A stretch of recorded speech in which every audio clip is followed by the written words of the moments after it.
Bueno, muchísimas gracias a Adalberto, al Centro de Convivencia por la invitación. Es un gusto estar con ustedes aquí y especialmente debo hablar a nombre de la universidad, Florida International University, y del Instituto de Investigaciones Cubanas que dirijo hace 12 años porque en varias ocasiones hemos sido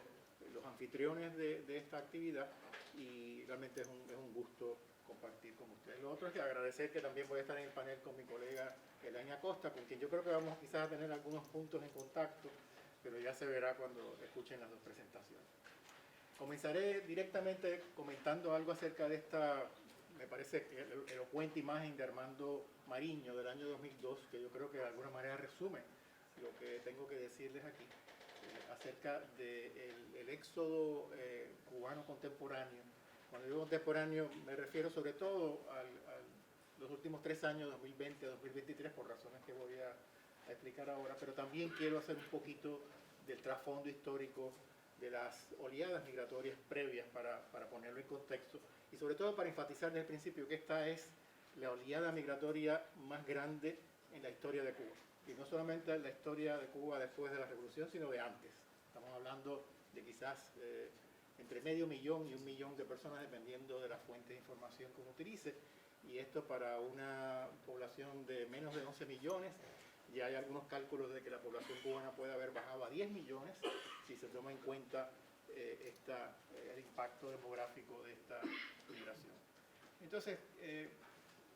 voy a hacer un breve recuento porque esto podría tomar toda 1 hora y no quiero hacerlo, quiero concentrarme en el momento actual. Ya se habló, Adalberto habló del exilio histórico, que generalmente se calcula en alrededor de 250.000 de personas que salieron entre el año 1959 con el triunfo de la revolución y termina en octubre del 62 con la crisis de los cohetes, porque se suspenden los vuelos comerciales entre Cuba y Estados Unidos y no se van a reanudar hasta muchos años más tarde. En esta ola migratoria salió mi familia. Yo era muy pequeño en ese momento, igual que algunas de las personas que están presentes acá. El segundo momento importante en el éxodo cubano contemporáneo son los llamados vuelos de la libertad, que fue un programa excepcional porque fue organizado por el gobierno federal de Estados Unidos para transportar semanalmente a un poco más de nuevo los números hablan de 250.000 de personas también, más que la primera oleada, y termina en el año 73 cuando el gobierno cubano unilateralmente decide terminar con esta operación. El tercer momento es el éxodo del Mariel en el año 1980, donde alrededor de 125.000 personas salieron en unos 9 meses y todavía estamos quizás estudiando y tratando de entender mejor el impacto dramático y duradero de ese éxodo tan repentino y tan masivo. Puedo hablar de eso si quieren después en las preguntas y respuestas.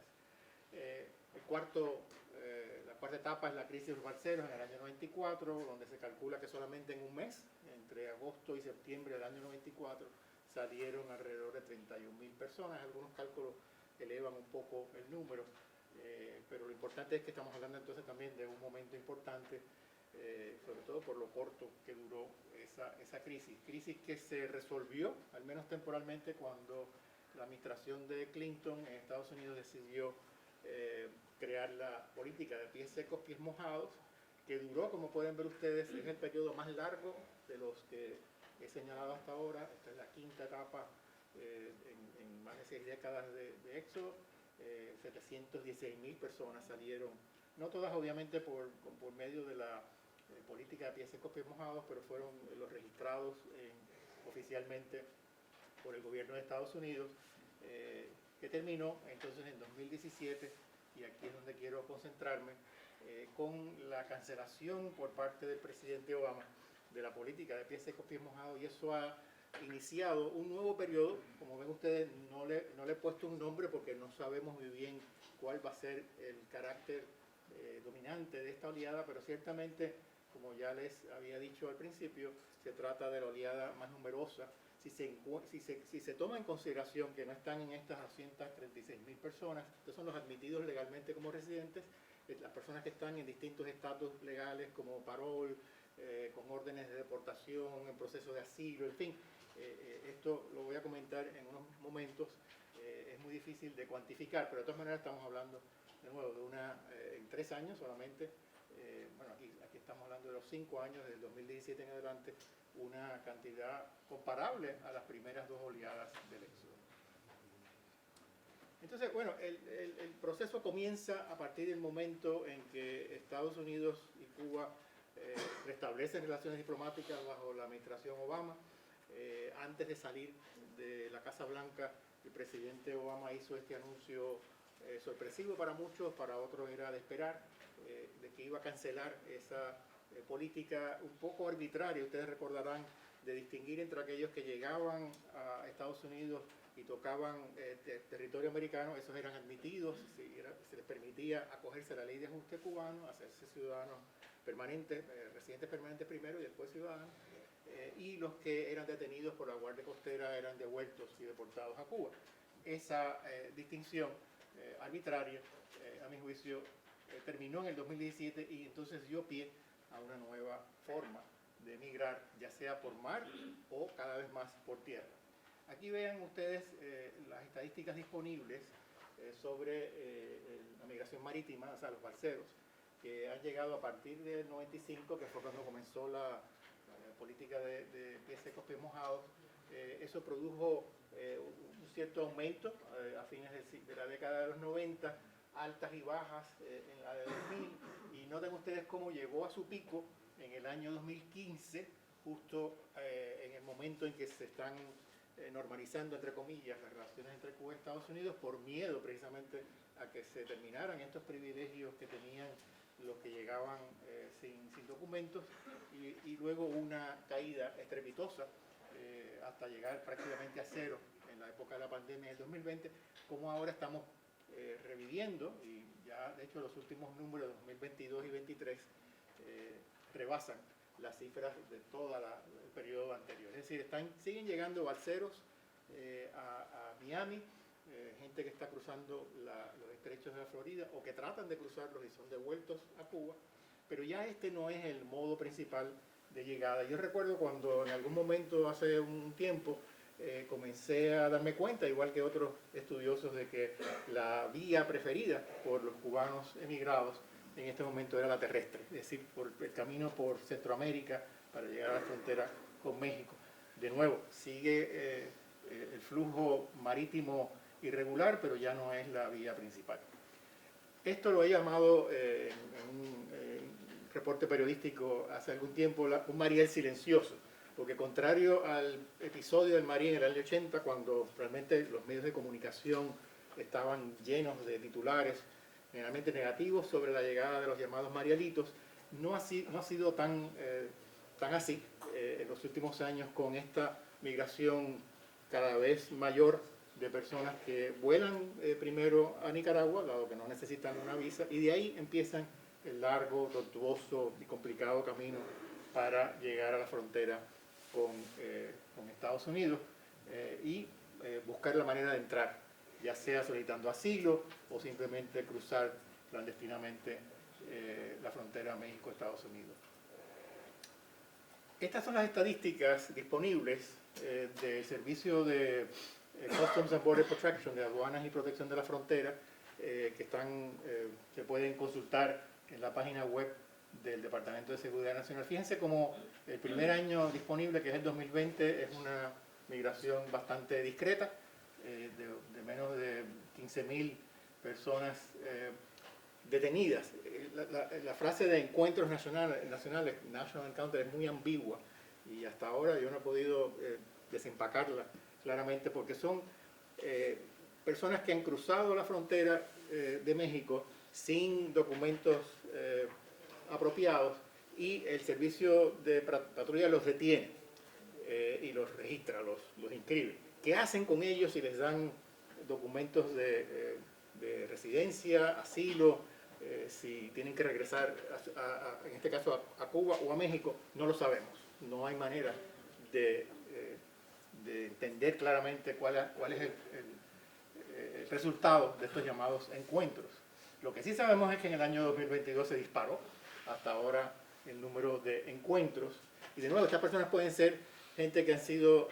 devueltas a México y después intentaron otra vez cruzar, o sea que pueden ser reincidentes, por llamarlo de alguna manera, pero la cifra es espectacular, ¿no? De más de 225.000 personas, si no mal recuerdo el número exacto. En el año 2023 bajó, estos son años fiscales, o sea que no son años naturales, termina en septiembre cada año fiscal, se redujo levemente, pero todavía llegó a 200.000, así que si uno suma estas cifras y las que van en este año, que empezó en octubre, y solamente creo que incluye 4 meses hasta ahora, en el 2024, estaremos hablando entonces del gran total de más de 500.000 de personas, y probablemente eso sea un subconteo, porque muchas personas logran escapar el contacto, el encuentro con estas agencias federales. Entonces, para pensarlo un poco más, ahí están los números, que hablan por sí solos, pero también está el drama humano de los miles de cubanos, como estos que aparecen aquí en una fotografía periodística, que literalmente están varados, que han llegado casi a su destino, que es Estados Unidos, pero no se les permite, en este caso, esta es la Policía Nacional en México, probablemente también del otro lado de la frontera, no se les permite ingresar a Estados Unidos a menos que no cualifiquen para asilo político o para algún otro tipo de entrada regular. En el año 2023, o sea, el año pasado, en enero, ustedes recordarán que hubo un cambio importante en la política de Estados Unidos hacia los inmigrantes de varios países. Se había establecido primero con Venezuela, luego con Cuba, Nicaragua y Haití, para permitirle a un cierto número, creo que son 30.000 al mes máximo de todos estos países, solicitar la entrada temporera a los Estados Unidos, siempre y cuando la persona tenga un sponsor, un anfitrión aquí en Estados Unidos. Pero este número de personas que entran, se calcula que el año pasado alrededor de 50.000 o 60.000, tampoco sabemos con exactitud, cubanos lograron entrar a Estados Unidos con parol. No se les considera migrantes, porque no han sido admitidos legalmente como residentes permanentes, y eso es lo que hace que esas personas no aparezcan en las estadísticas que les mostré al principio. Pero sabemos que está ocurriendo y que está teniendo un impacto en lugares como Hialeah. Esto lo voy a repasar muy rápidamente, pero creo que la audiencia está familiarizada con los eventos más recientes en Cuba, que podrían ayudar a explicar por qué esta repentina y masiva explosión de migrantes nunca antes vista. Yo creo que el contexto principal de la migración cubana contemporánea es la profunda recesión que ha vivido la isla. Algunos hablan de un segundo periodo especial. Ciertamente en el año 2020 la economía cayó por un 11% aproximadamente, ha ido creciendo lentamente desde entonces, pero ciertamente no ha vuelto al periodo antes de la pandemia, y la mayor parte de los emigrados cubanos en Estados Unidos hablan y sufren de las consecuencias que ustedes conocen perfectamente de lo que está pasando en la isla. Por otra parte, este también es el periodo, sobre todo en la época del presidente Trump, en que se intensificaron las sanciones económicas, le hizo más difícil a Cuba poder diversificar sus fuentes de ingresos. Entre otras, yo diría que dos medidas tomadas por el gobierno de Estados Unidos fueron particularmente difíciles en medio de la recesión, que fue la prohibición de las remesas familiares a Cuba a fines del periodo de Trump, sobre todo a través de Western Union, y la limitación de los viajes de la comunidad cubanoamericana, que aunque no se prohibieron del todo, sí hicieron más difícil, por ejemplo, la gente ir a Camagüey o a otras partes de la isla, porque solo se permitían los vuelos directamente a La Habana. En tercer lugar, la pandemia del coronavirus entre el 2020 y 2022 aproximadamente, aunque todavía obviamente continúa, que en un primer momento parecía que Cuba iba a lograr enfrentarse a esta pandemia de una manera relativamente exitosa, pero eso no ocurrió. Las cifras disponibles muestran que Cuba tuvo una de las peores crisis de la pandemia en América Latina y el Caribe, y que no pudo realmente controlar o mitigar los efectos de la pandemia, sobre todo por el problema de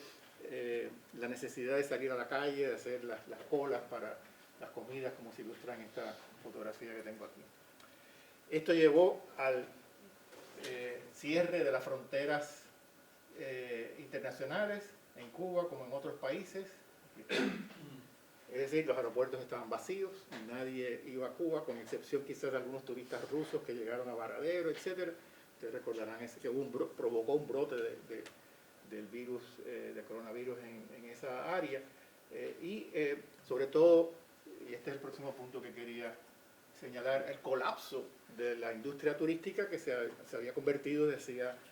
algún tiempo en la principal fuente de ingresos, sobre todo en moneda dura, en dólares y en euros. Y de nuevo, las estadísticas oficiales de Cuba muestran que pese a las ambiciones de restablecer el flujo de turístico hacia la isla o de incluso superarlo, no se han cumplido, y eso ha significado sobre todo una caída en los ingresos disponibles para la población. Y por último, porque casi todos los factores anteriores son de tipo económico y también sanitarios, no hay que olvidar obviamente lo que ocurrió el 11 de julio del 2021, cuando se produjo la manifestación callejera más grande en la historia de Cuba después del 59, y la consecuente represión del gobierno, la puesta en, bueno, los juicios sumarios, la puesta en prisión de más de 1000 personas que todavía están en las cárceles, a pesar de la presión internacional para que se libere a los prisioneros políticos. Todo esto yo creo que enmarca de alguna manera el momento del que estamos hablando, los últimos 3 o 4 años, y hace particularmente dramático el éxodo de ese 500.000 de personas, posiblemente hasta 1 millón en los últimos 3 años. Entonces, para colmo, en el año 2021, ustedes recordarán que al gobierno se le ocurre la brillante idea de establecer una serie de medidas que han sido descritas como neoliberales por la mayor parte de los estudiosos, pero que el gobierno cubano no utiliza, como por ejemplo la unificación de la moneda, que ha producido, entre otras cosas, la inflación galopante en la isla, el deterioro de la calidad de vida de la inmensa mayoría de la población, y particularmente algo que me imagino que el AINE mencionará o evaluará, que es el deterioro de la calidad de vida de las personas mayores que dependen de pensiones de retiro. Entonces, este es el marco, digamos, de una crisis profunda, una crisis que es de tipo económica, política, quizás uno podría añadir hasta moral, que pienso que puede ser parte de la explicación de por qué tantas personas están saliendo de su país. Ahora lo que quería era mostrar rápidamente algunos datos que están disponibles de nuevo en la página web del Departamento de Seguridad Interior, que permiten hacer un perfil a grandes rasgos de quiénes son las personas que están saliendo de Cuba, llegando a Estados Unidos el último año, disponibles en 2021. En términos de género no noto una gran diferencia entre hombres y mujeres, casi 50%, 49, 51, según esta fuente. No es tampoco sorprendente que la inmensa mayoría de los cubanos admitidos en Estados Unidos son personas adultos jóvenes entre 18 y 44 años, que son los que están en edades productivas y reproductivas más importantes, solteros, como corresponde a ese perfil de edad, 25% oficialmente profesionales y gerentes de acuerdo con las categorías estadounidenses. Es difícil, como les voy a mostrar enseguida, comparar los trabajos que hacen los cubanos emigrados con, o sea, los que hacen aquí con los que hicieron allá, e incluso situarlos en las categorías dominantes en Estados Unidos. Pero bueno, a grandes rasgos este es el porcentaje que se... Y claro, tampoco debe ser ninguna sorpresa que la gran mayoría de los admitidos en Estados Unidos en ese año tienen intenciones de residir permanentemente en la Florida, un 73% en ese año. Y por último, aunque esta estadística sí me llama la atención, según los datos oficiales, el 84% fueron admitidos como refugiados y asilados. Y digo que esto me llama la atención porque anecdóticamente al menos da la impresión de que la inmensa mayoría de las personas que están llegando en esta nueva oleada no son técnicamente refugiados políticos, un porcentaje muy bajo, ni tampoco asilados, sino que simplemente piden entrada como residentes permanentes y entonces al cabo de un año y un día se acogen a la ley de ajuste, pero eso habría que, no sé, consultarlo tal vez con algunos abogados que pudieran darnos luz sobre esa estadística. Y este es uno de los últimos puntos que quería tocar, que ya anticipé. Cuando uno compara las estadísticas disponibles sobre los inmigrantes cubanos, que es la barra que están viendo en pantalla, con la población cubana, de acuerdo con el último censo de la población de Cuba, esto es lo que ocurre, que realmente la población inmigrada se parece mucho a la población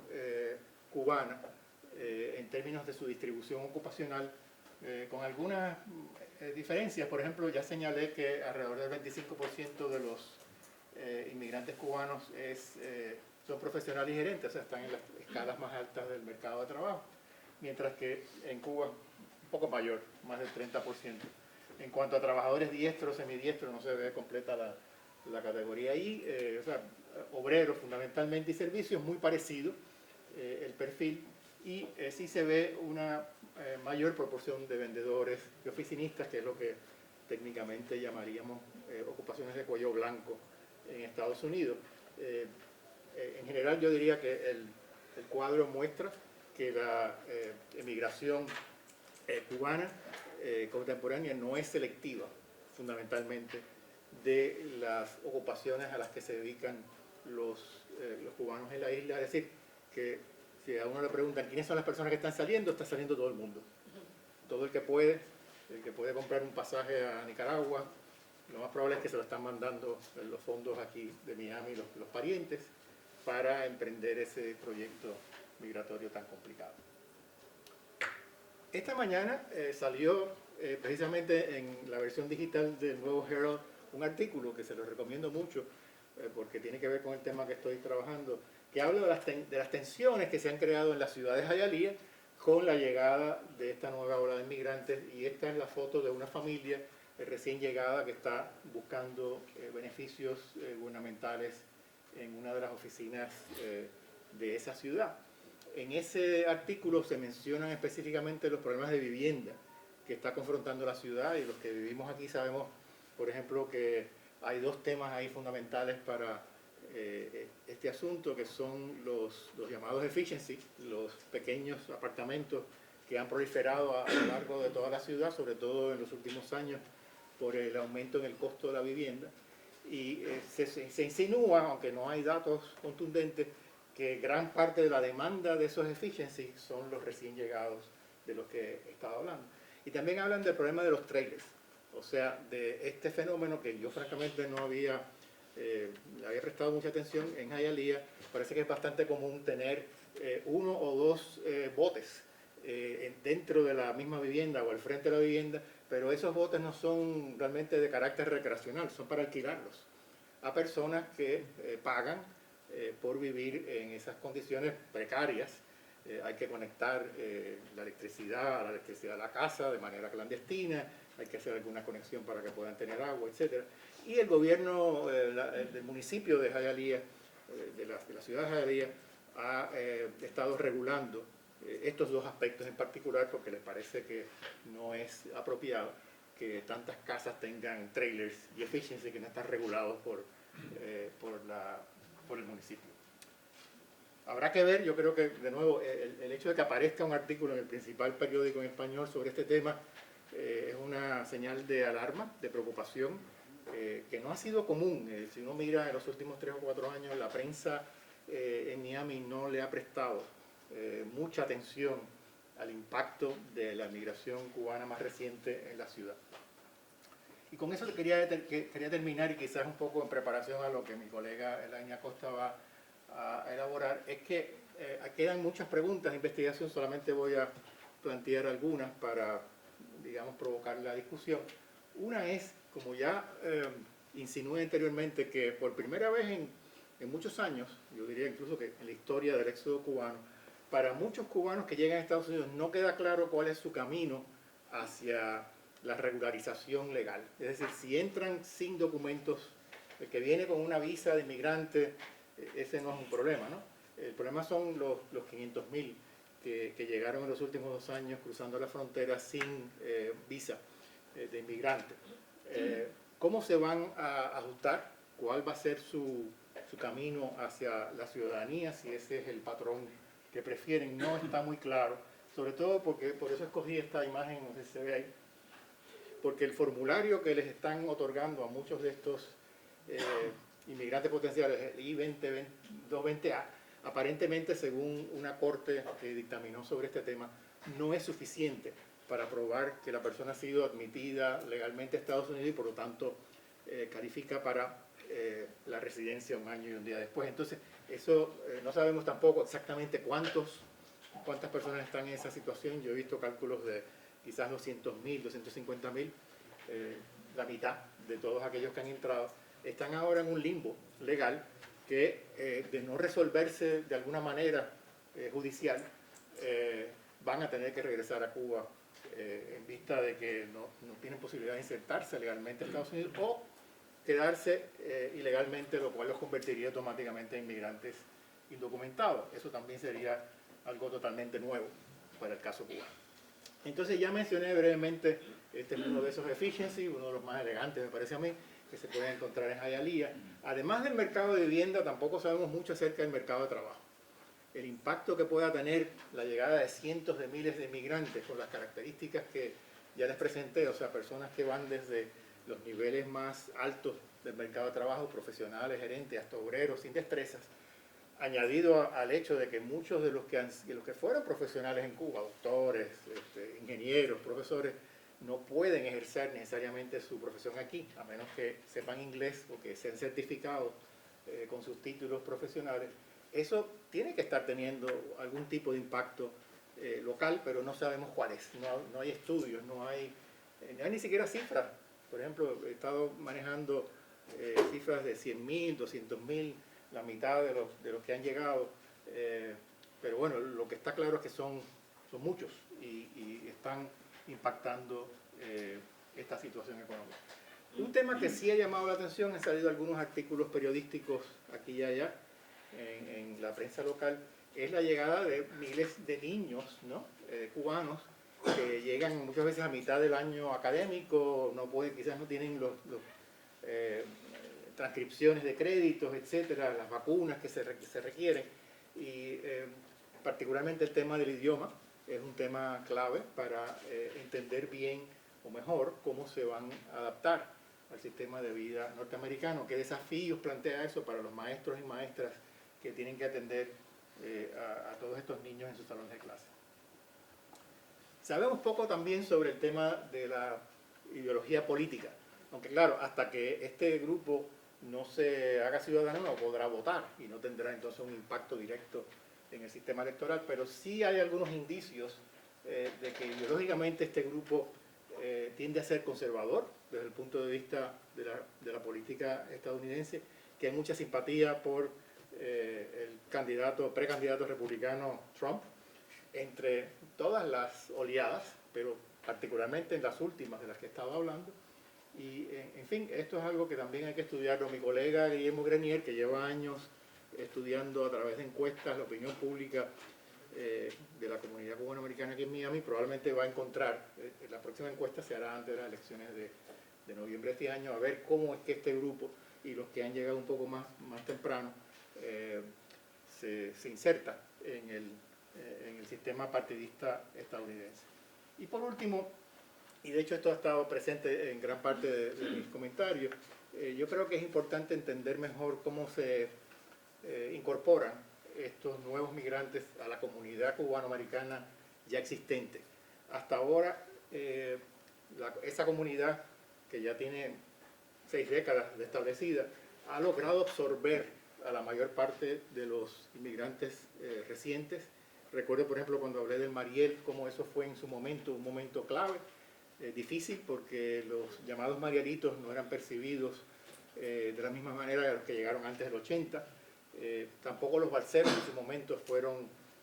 siempre bien recibidos en Miami. Pero sobre esta última oleada, de nuevo, lo que hay es mucha especulación, muchas historias que habría que estudiar más a fondo y ver de qué manera se tienden puentes entre los recién llegados y los establecidos previamente en Miami. Hasta aquí mi presentación, gracias por la paciencia y por supuesto podemos conversar.